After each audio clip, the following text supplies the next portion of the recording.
Hi, Chad. How are you? I'm good, Courtney. How are you? I'm doing great. So, why don't you go ahead and tell the audience a little bit about yourself? Sure thing. Well, I've been in credit union since 2006, and gosh, there's so much to say. I'll try to boil this down. You tell me if I'm right or wrong, okay? Um, I started out at the Wisconsin Credit Union League and have had a fantastic career in credit unions, working at all kinds of places inside a credit union. I was once at Filing Research Institute myself. I also was part of the first crash group at GAC, so a lot of proud moments. Right now, I work at the National Credit Union Foundation, leading our development educator program. So, all things considered, I know it's a crazy time, but I love my job. I love what I'm doing, and happy to be here with you today.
So, for everyone watching on the stream, I am doing my best to read Courtney's lips as we work through some audio issues. So, just trying to be totally vulnerable here. I've been talking about empathy and vulnerability the past couple weeks as we've been doing a lot of work in that area. So, we're working on that right now. But I do know that what we had planned to talk about to start is this idea of community leadership and what that is. The quick definition of that is it's having empathy for the people around you, understanding the challenges they're facing, and then acting to solve those challenges. So there's a lot of pieces to pick apart there, but the end result is really knowing who you're serving. And that's a simple thing to say, but it's not always easy to do. In credit union land, we are looking at data all the time, whether it's our member data, whether it's outside research, to make informed decisions about our members, in addition to member feedback, right? What's going on in our community? Anecdotally, what are we hearing? The leadership part comes into play when we understand what we do with those insights, what we do with what's going on in our members' lives, and figuring out, as a credit union or as an individual who works in a credit union or maybe a team, what can we do about those things? So it's really yeah, again, there's a lot of directions we could go here. I think the other interesting thing to think about is what do I mean by community? When we say community leadership, what exactly does that mean? If I asked 100 people what community means to them, and get 100 different definitions, right? So in credit unions, we'd be hearing from somebody. Courtney, am I coming through? I'm just continuing to ramble in the meantime as we figure out our. I can hear you. I'm sorry.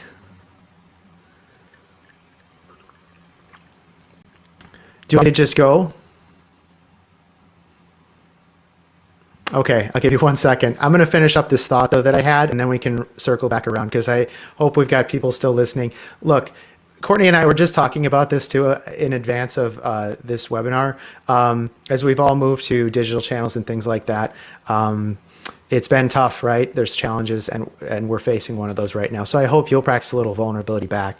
But I do want to thought about what it means, because when we're talking about this In a credit union sense, it could be field of membership. It could be we could be thinking more personally the neighborhoods we live in, the people who live on my street or block or my apartment complex. What nonprofits and charities and businesses exist in my community. So you could look at it a lot of different ways. The problem with thinking about community leadership is that we sometimes get overwhelmed, right, with the definitions and kind of thinking about not just, what does that mean, but also how can we make something happen? I love this quote by Drew Dudley. He's an author and he's a professional speaker, and we were looking to do some work with him in the future here. But one of the things he likes to say is we've made changing the world about, changing 6 billion lives, and there is no world. There's just 6 billion understandings of this world. So it sounds a little hokey, but the ability to change somebody's life or impact community in a way that we feel makes an impact is something that can feel overwhelming, but really it's about looking at one person or a group of people and saying, what can I do? So just waiting for Courtney just told me to keep going. I'm going to rock this, okay? Because there's not the train of thought here when it comes to kind of making a difference, understanding who that community is that you're serving, and just to circle around to that thought, kind of sometimes feeling overwhelmed, and just to reiterate, feeling like, can I make an impact? That's a question that I think all of us are asking right now as we think about, who we're serving, and more in particular, what the COVID-19 pandemic has done to us with regard to how we're serving people. I've talked with a lot of credit union leaders who work in community development, and a lot who don't, but the community development folks have really gotten their world shook up, because the idea of serving our communities in a time of social distancing and some of the challenges that stay-at-home policies and everything else going on right now has changed for us in terms of how we think of community development as credit unions. So, Courtney, I think I've got volume. Can you hear me? I can totally hear you now. That's so exciting. You know Thank what? And I don't know if we lost people during that time, or if we gained Maybe. people where they were like, look at the Chad and Courtney train wreck. Can you see the sweat beads coming down his head Oh as my he struggles gosh. to just try to keep a tangent line of thought? I Chad, love you're great. talking. I love talking to you more than myself. I felt like I was just like, is anybody there? Oh my gosh. No, you were fantastic. And I was like over here nodding my head. I was like, yes, this is great. Keep going. And like, let's talk more about this. But now we can. So this is fantastic. And whether we lost people or not, whatever, we can gain more people. They can watch later and we can still Yes, give them little nuggets. So that's perfect. And what a fun way to show them a little flexibility. that's right. We're working on the fly too, everybody. Yeah, so I'm sorry, I totally interrupted you, but I was super interested to hear you finish your thought. So if you remember where you were going with that, please move forward. Well, in that rambling, I think the big things I want to just circle back to is that this idea of community leadership is really practicing empathy, and empathy. We've been talking about empathy a lot. I think I used to think of empathy as a destination, right? We want to be empathetic as credit unions. We need to practice more empathy. That's just part of the story. Empathy is really a doorway to creating action. And this word called compassion, which is a little scary to mention credit union land because, compassion's soft and, is that, the side of our business that we can't really cling our hands to and understand. It's living our mission, whatever.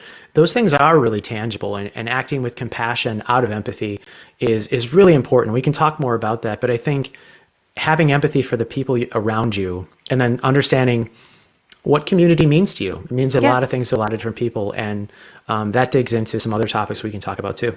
Yeah, definitely. And I think it's super important for us to think, at least for me to think of empathy and compassion as two sort of separate things, but if you have one, it can lead to the other. And if you think about the credit unions that really live this like empathetic model, I think some of these are the ones that are really doing the best and have some of the most loyal members because they know they can call and feel not just the empathy, but also the compassion behind the service that they're getting when they pick up the phone. But even outside of that, right? Like, Mhm. how are you doing right now? Like, you are part of my credit union community, and I think that that's something that's super important to mention. You know, we kind of touched on this. It's not just members. Our communities, our families, and our friends. So, you know, how are we showing up for those folks right now? I think that is another really interesting topic. I love asking people right now, how are you doing?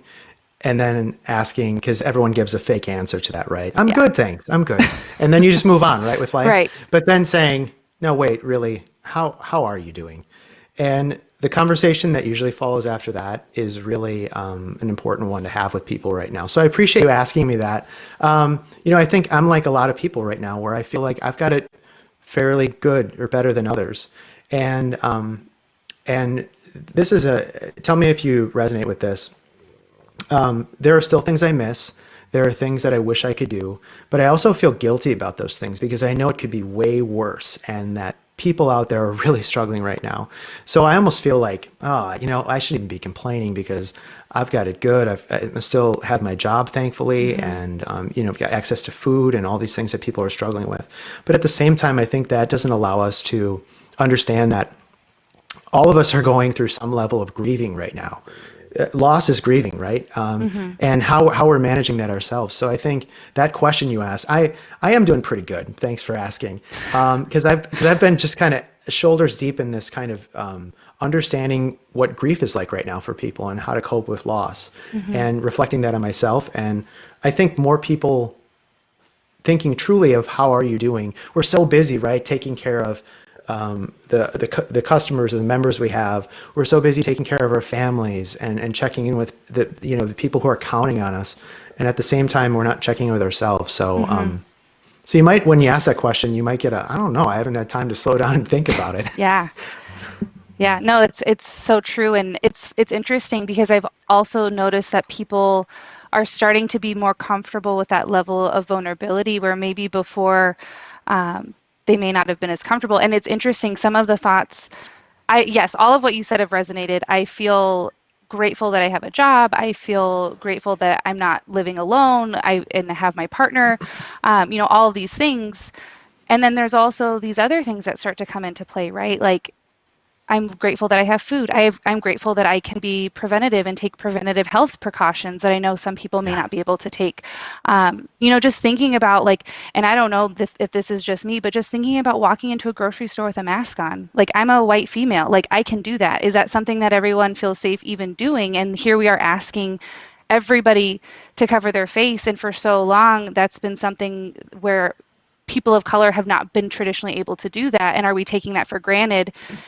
And people look at me like, that's crazy. Why would you think that? And I'm like, I don't know. Like, should I be thinking about that? Is that something that's going through other people's minds that we aren't really talking about? So, anyway. There was, and along these lines, because you're absolutely right, in thinking about the populations that are especially being impacted by this, I've been reminded a few times in the past week or so about people with disabilities, and elderly, people who are in nursing homes, isolated, right? I had a credit union leader reflecting on the situation and talking to me about how, you know, they thought that was in their best interest, right? And that's kind of where the thought process ended for them at the time. And it's nothing against them, but it's just, you know, the elderly are in the nursing homes and they're safe there. Not And then upon further reflection, thinking of the isolation and, you know, at end of life, the care and human connection they need, right? But Yeah. then people with disabilities too. A gentleman shared with me, you know, he's hard of hearing, and people wearing masks. It's, you know, you rely on lip reading, and it's a frustrating thing for him to deal with people now because he can't read their lips. So it's harder for him to understand and harder to communicate.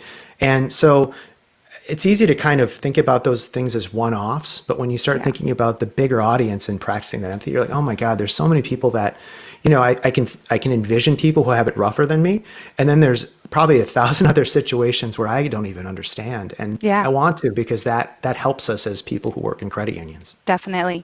And so just kind of bring this back to action, you think about like these different populations that we've spoke of. Are there things that you've seen credit unions doing right now that are really making an impact, or maybe not even credit unions, just individuals that you're like, man, these people are like really just showing up for their community right now in amazing ways?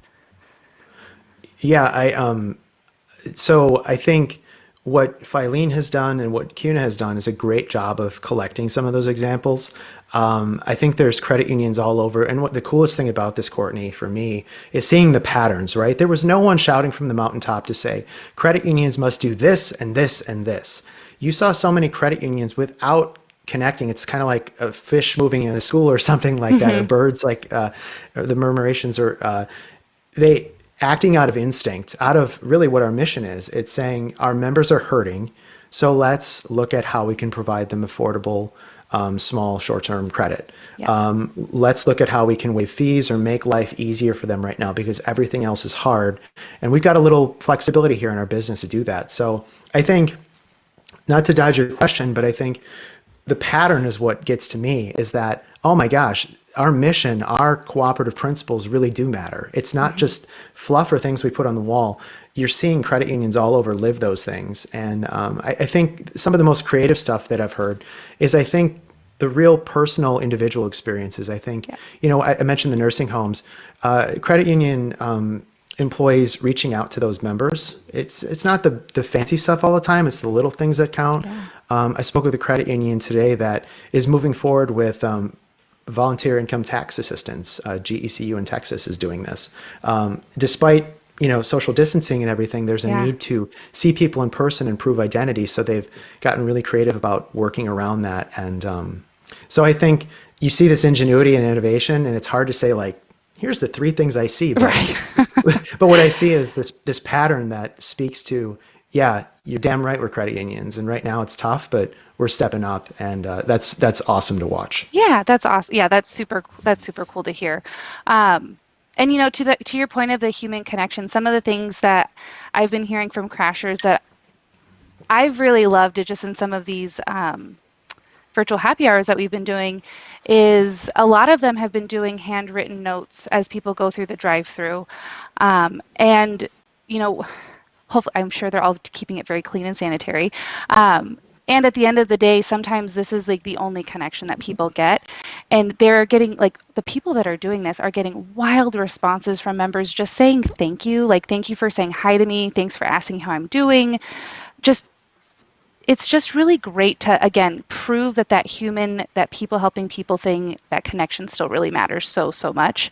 And you're right, there isn't really one thing that I've heard. It is just a collection of different things that people are doing to really, really come together, which is so exciting.